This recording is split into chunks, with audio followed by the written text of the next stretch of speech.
Okay, there we go, Dominic. So this portion of the session is now being recorded, and we are going to use this as an opportunity to look at the managing self assignment in the form of a Q&A, where we can talk through and discuss and expand on your answers a little bit more. It's quite a good way of mapping in the answers without having to type everything out. I'll also take notes whilst we're doing this.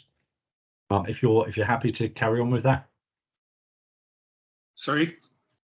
Are you happy to carry on with that, Dominic? Yeah. Sounds all right. Okay. Excellent. So the first question we'll look at, Dominic, is how do you plan your day? If you could just tell me how do you plan your day? What do you use so you know what you've got on, what's going on, how you know where you're going to be at different times? We have a rota printed. Okay. Yeah, we have a rota with it's broken down into half-hour sections for the day. Yeah. So we know where we have to be and where to go at what time and what to do. Excellent. And that's all of you guys know that in advance, because it's normally done the month before, isn't it? So you know exactly what shifts you're going to be on at different times. One for days, one for nights, and one for weekends, because it's different duties kind of thing. Okay, so with that in mind, Dominic, can you give me an example of some of the of how the duties differ between shift to shift? Well, because there's less people on nights, and you have to do large patrols, so obviously that has to be bigger. You're based either at reception or in the office for a few hours. Then you have a couple of hours to do a patrol and have a break, and then you come back to your post. So if you're a supervisor, you from 7 to 9 you're in the office, and then from 9 to 11 you go down to reception to relieve the guard so he can do his external and full patrol and have his break. Then he'll come back at 11, and you come back to the office and do your adult stuff onto the DOB. Yeah. And then at 12 o'clock you do your patrol. And then at 1:30 and have your break. Then at 1:30 you go downstairs again. So the guy at reception can have his break and do his second patrol till 3 o'clock. Okay, excellent. So that's what you use. So you use a rota and use a structured rota based on day shift, night shifts, and weekend. And they're all going to be. And they're all on the night shift and weekend, the bigger blocks. Where on a weekday it's smaller, it's broken down into half-hour sections. Okay. So you rotate quite a bit more. Broken down into 30-minute sections. Yes. So you could be at reception for 2 30-minute sections, and you okay. could be in the control room for a 30-minute section. You have your break for a 30-minute section, kind of thing, you know. Is that because you've got more? There's more personnel. There's more staff in the building. Yeah, and we have to rotate around, like breaks around the receptionist, so we can't be on break when they're on break. So it has to be all to a set time. Also, the reception, we have to be at reception because the receptionists don't start till a certain time. And then we have to be at reception at a certain time because they have to leave before we do. Yeah, so everybody knows where they're meant to be always. Or after staff and leave. Excellent. So all of these duties and tasks then, Dominic, are all set out. They're all pre-planned, so you know exactly what you're going to do within that shift at certain times. Yeah, well, of course there is times where we have a loading bay where you could be called to go and manage the loading bay, any deliveries that are coming. So you could get a call in them times. Yeah, that's a good example. So sometimes you deal with visits to loading bay. So that's not your loading bay isn't manned, Dominic, is it? So you guys. It's not manned. So somebody comes to the loading bay, presses the buzzer to the office. Yeah. And the person in the office will know who's free going by the rota, and he will call the person who's free, who's available to go deal with the loading bay delivery. Let's just assign to whoever is free. No, it's at the time.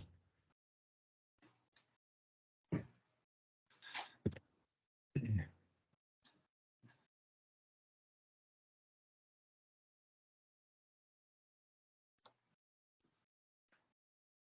Excellent.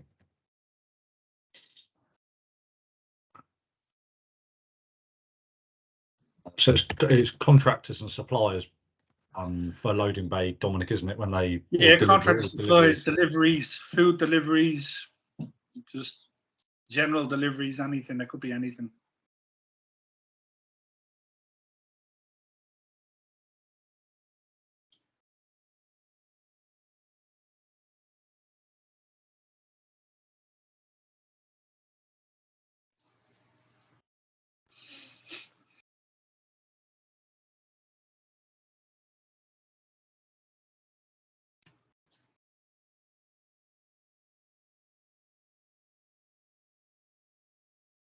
Okay, excellent.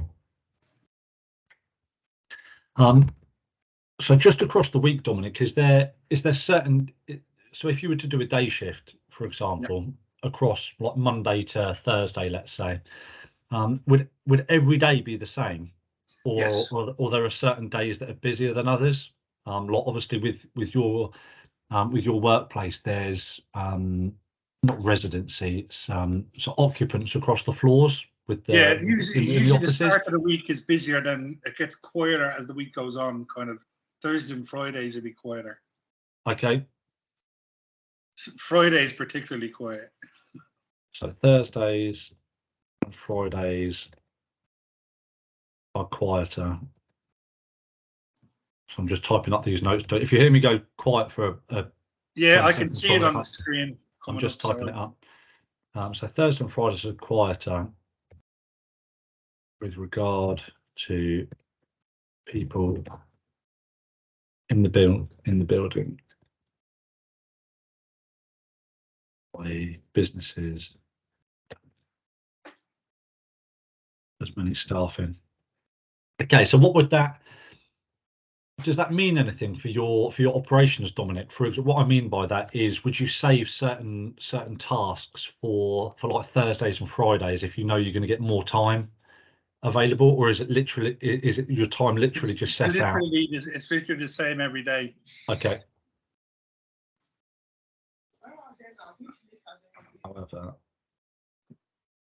our duties are the same every day. Okay, excellent.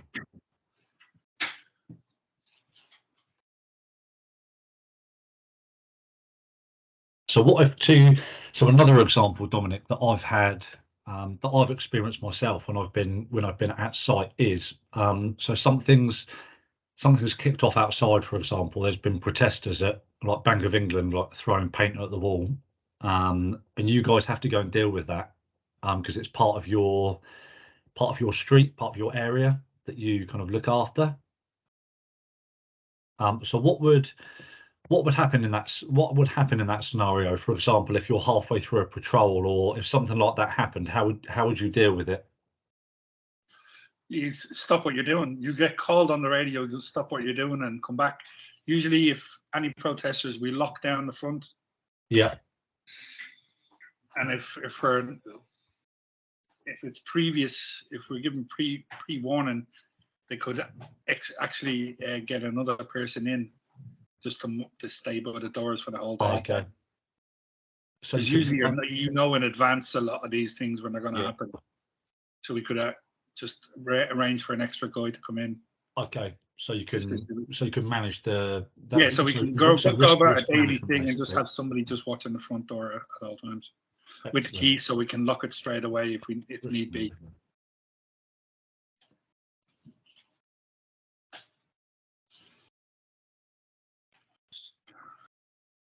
If we know in advance. And sometimes you do know, don't you, Lockie? Yeah, a lot of the I can't time remember what it is. There'll be certain days and months where you know that this is going to happen. Yeah.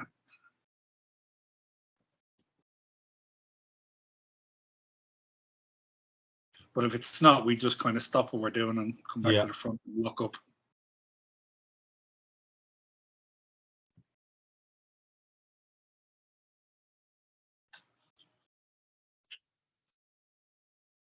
Additional stuff. Sorry. Like we have incidents of people getting onto the roof. Oh, really? Urban explorers, you know. Urban explorers, yeah, that's one phrase for them. Yeah, so we get that, and police have to be called and everything. So we don't know, however. Yeah, it's kind of all.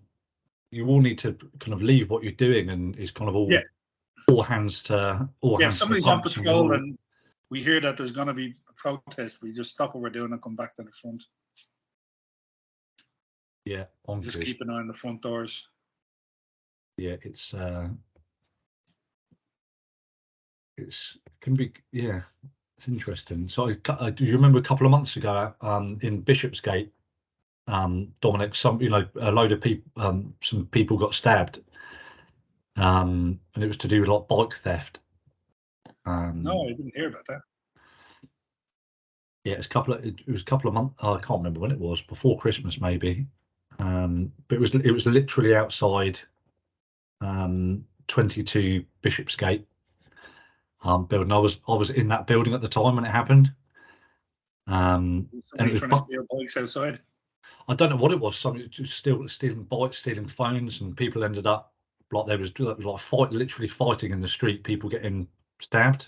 I don't think anyone died, but it was mental because I was with a learner at 22 Bishopsgate at the time, and it was just like it came across on the radio like it was this. They said this code, and he literally just got up and ran. Yeah. We don't know, however. We haven't had any scary incidents like that. We have to. I wondered if you might at the start of the week or the end of last week, with it being like 1 year since the Ukraine-Russia thing. Yeah, being the Russian bank here, no. Yeah. Well, all signs of that have been taken down. So. Yeah. We never got any protests here at all for that, strangely enough.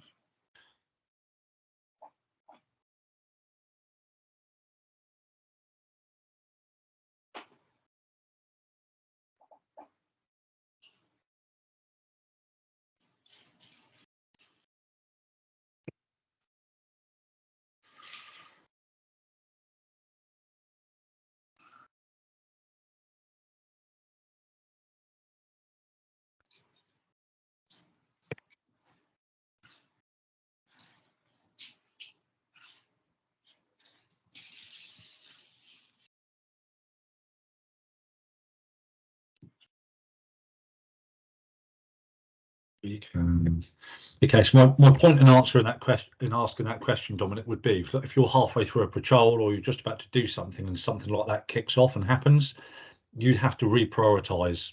Yeah, well, everything and do that first, and then potentially come back to whatever it was that you were doing, like a patrol, for example. So, what would happen if you were halfway through a patrol and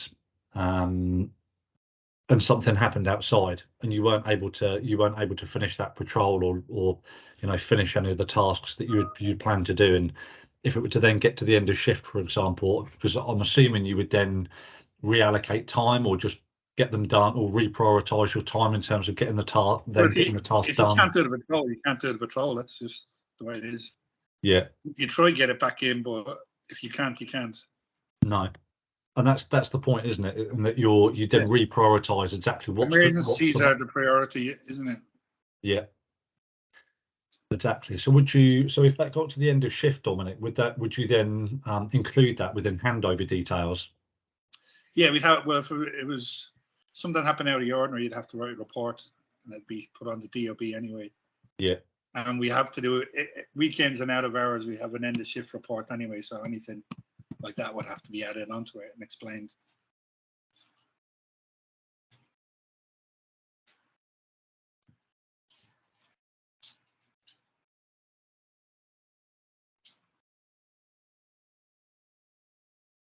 Okay. The reason I'm asking these questions in this format, Dominic, is we can use some of these answers for the next assignment, for the communication assignment as well. Okay.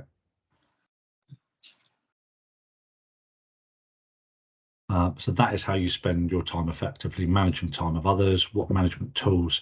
Okay, the next question is, Dominic, is what management tools do you use? Well, we've already said that you use a rota, a planned schedule of tasks,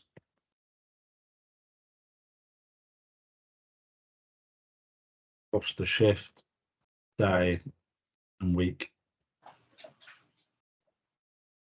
So you guys also, I know you also do training as well, don't you? Like SIA, you know, license updating and Sorry, Richard, can you repeat that? I couldn't hear you. I know you guys also do monthly training as well, like in-house training on certain things. So that would be built into your weekly rota in terms of shift of when you would do certain things. Yeah, there's little bits and pieces here and there. It's just like when your rota is allocated to be in the control room, you can get on with that stuff. Yeah. Great.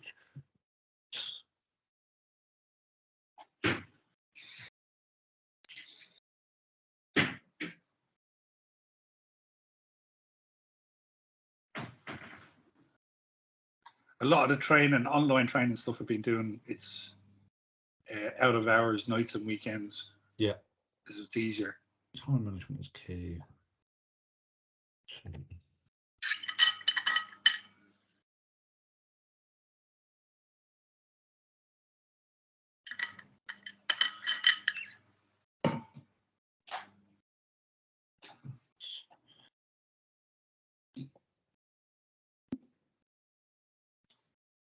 Weekends.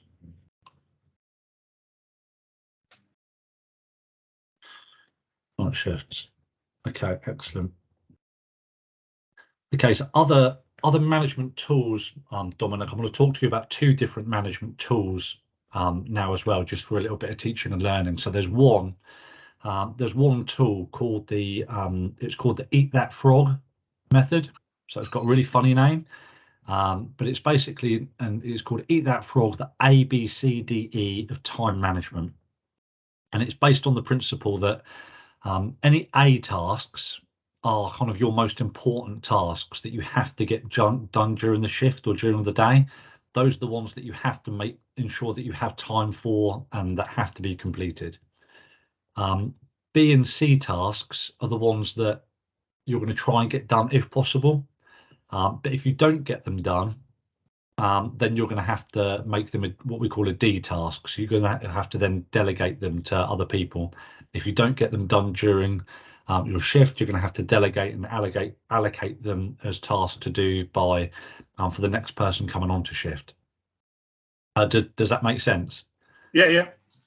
Okay, cool. So that's the reason why it's called Eat That Frog. It's an extract from like a Mark Twain book. Which is I don't know why they use this example. It's really random, but it's based on the principle that if you knew that every morning you had, or every day you had to eat a live frog, you would make it the first thing you did every day, because it would be the hardest thing you had to do that day, so you'd get it out of the way first. That's the reason behind it.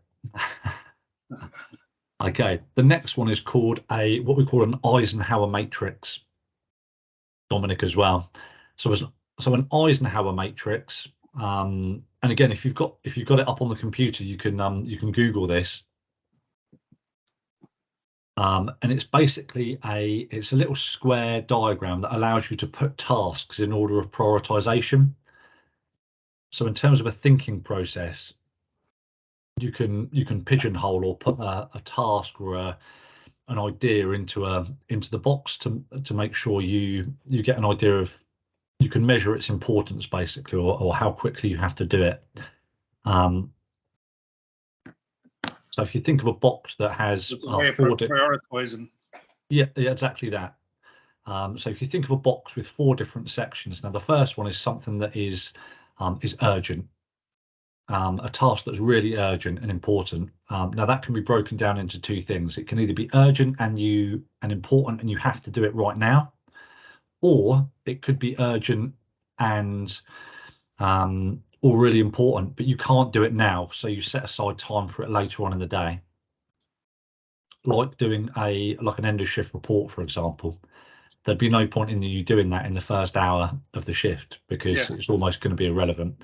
So you make sure, so it is vitally important that gets done, but it's not a task that you would do straight away. It's a task that you'd make time for later on. And again, you then have non-urgent tasks, where again you can decide, do you need them to do them today, or can they be delegated or allocated to other members of staff? So there's 4 different sections basically, that any idea or task or kind of mission that you've got to do and complete, you can kind of pigeonhole them into one of those 4 sections, and that helps you to kind of plan out your day, your week, your month, etc. So in line with that, we can say, what time management tools do you use? I mean, unofficially, you probably use both of those at the moment without realizing it, without recognizing it, of how you prioritize different tasks and then reprioritize as the day goes on. Because as we've said, stuff can come up that you'll have to think, well, I wasn't planning for that, but I need to deal with this now. Therefore, what I was going to do is now going to have to wait until later on, or get done tomorrow. Or it's like if an incident happens and we have to do a report, it's best to do it there and then. Yeah. So if you had something else on, you can just go, that can be put aside till later on. Yeah.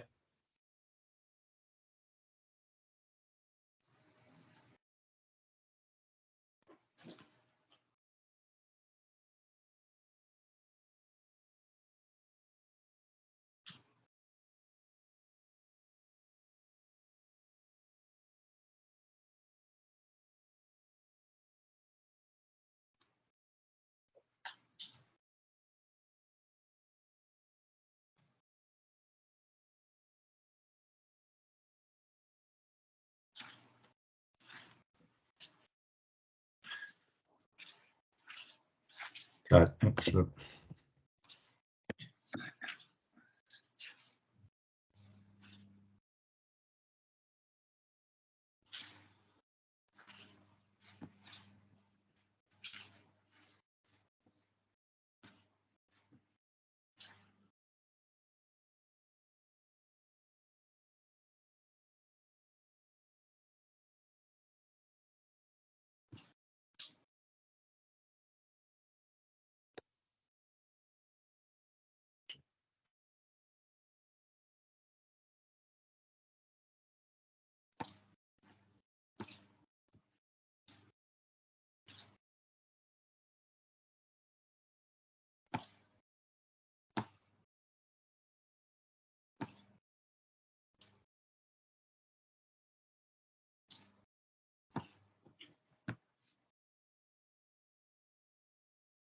Sometimes this needs to be flexible as things and incidents happen throughout the day, and we have to reprioritize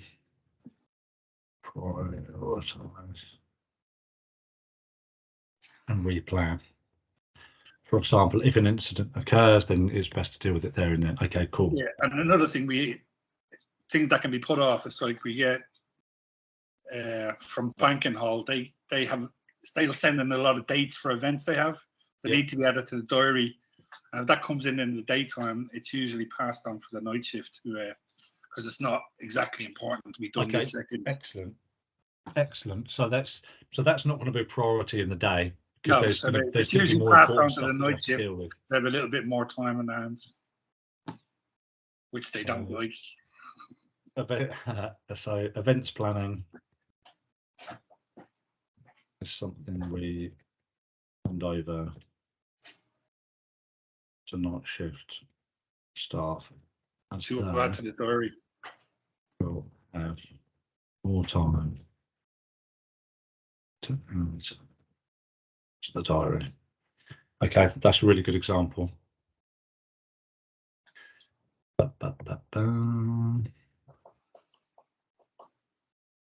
Okay, so the next lot of questions, Dominic, will be based on kind of reflective practice on your performance.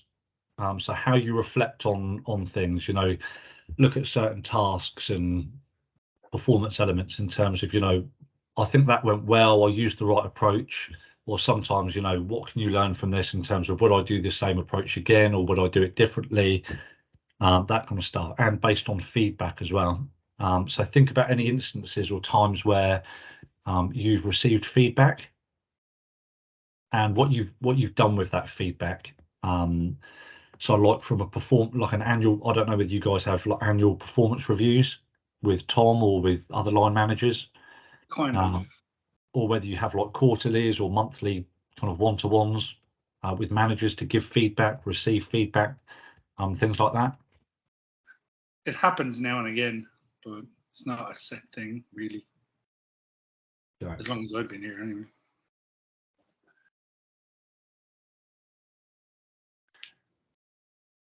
So we've got, give an example of how you improve performance based on feedback you have received. Okay, so think about the last time that you had one of those meetings, Dominic. What kind of thing did it involve? What conversations did it involve?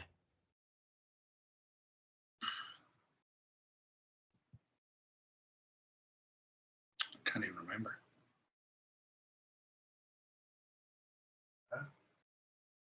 Well, I'm a chatty person. I get told a lot, stop talking so much. Pay attention. So yeah, we get told that don't be chatting to the receptionist too much. Stand in a certain place and then you just have to stay. Okay. When you're there, think about it and go, right, don't be doing that. And always face the front rather than have your back to the doors. I know it's simple things, but it's important. Okay, so I know you also have regular kind of formal and informal discussions with line manager, Tom, and with other staff as well. So you're discussing the job role, you're discussing what needs to be done all the time. So let's have a look. The question, give an example how you've improved your performance based on feedback you've received. We have annual performance reviews and monthly one-to-one catch-ups. We also have regular. So an example of this is when I was giving constructive feedback about my performance at reception regarding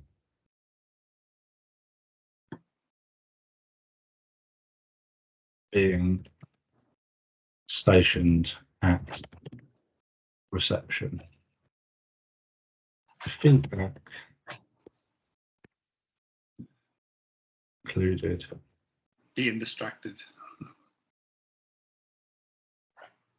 Not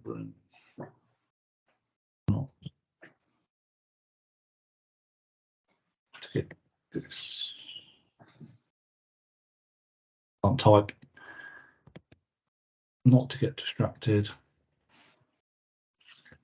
And to always be, what was it? Be like vigilant, I guess, and be in the right position. Yeah. To always be more customer service focused. Okay.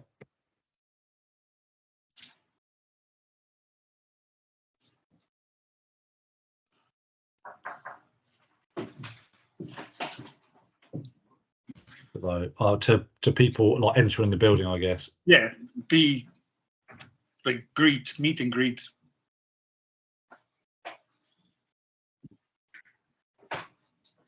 Okay, so on the back of that feedback, Dominic, what have you done with that? changed over 5 minutes and then gone back to where I normally do. On the back. Yeah, you obviously have to pay attention to it because you just get pulled again. So.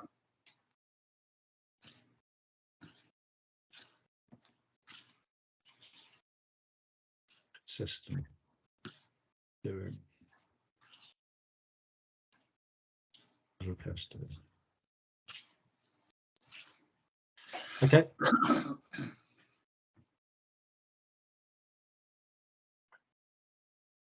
Okay, next question, Dominic, would be, in what ways do you reflect on your own performance?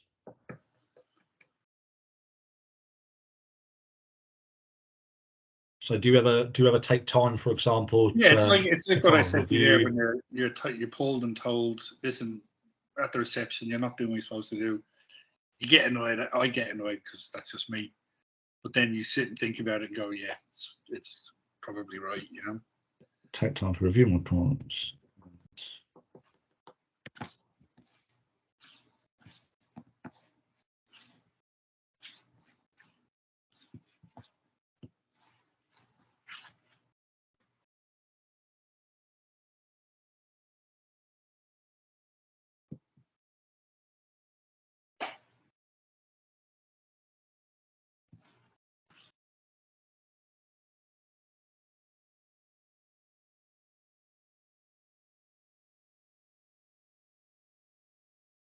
Okay, excellent.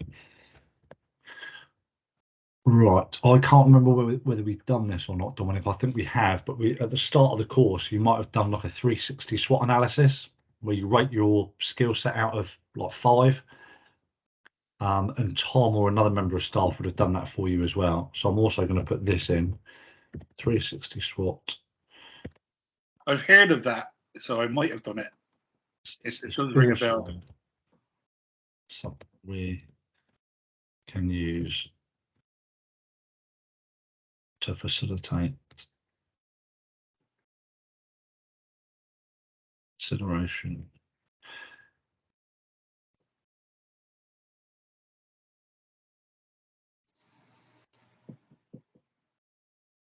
Feedback given. Okay. From whom would you ask for feedback on your performance, Tom? So if you thought, Tom, Dominic, even, who would? So at work, for example, would there be any specific people or group of people that you think, oh, if I want feedback on this? People do chat to each other and ask about what do you think of this or that, or did I do this right? Did I do that right? Did I do it wrong? What did I do right or wrong? We all ask each other the same thing.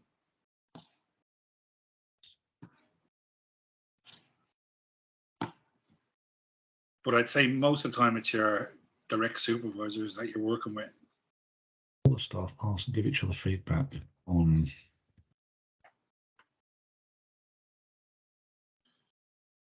situation.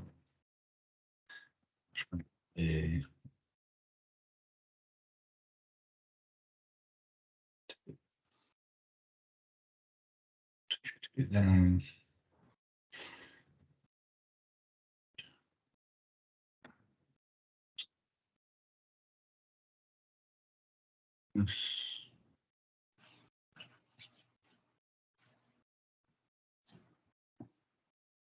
okay.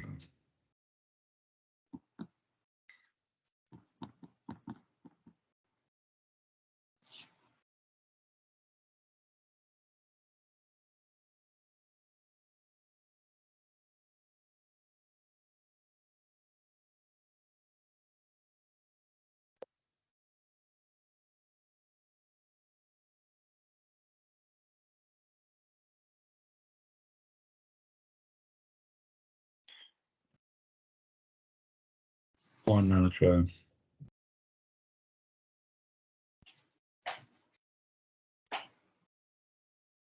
Okay, excellent. Right, that I'll answer the last question, because that's going to be SWOT.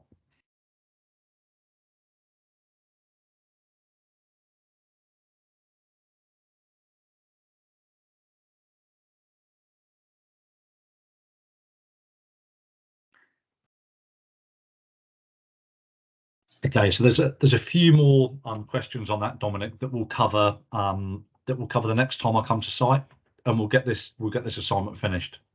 I think you're coming the end of next month, aren't you? I think at first I said no to that, and then I redone it and sent it and said yes. Yeah, that sounds right. I have got quite. Yeah, because I thought it was for last week. I thought it was like, oh, in 2 days, but I'm off in 2 days. But then I realised it's the end of next month that you haven't done it for. That's okay, no worries. Let me just check when I've got sessions booked in. I think, is it the 28th of March or something, maybe? Yeah, that sounds right. So we've got today, and then Thursday the 23rd, and Tuesday the 28th. Yeah. Yeah, at first I said no to that, and then when I realised you were talking about next month, I went back and said yes. So I think you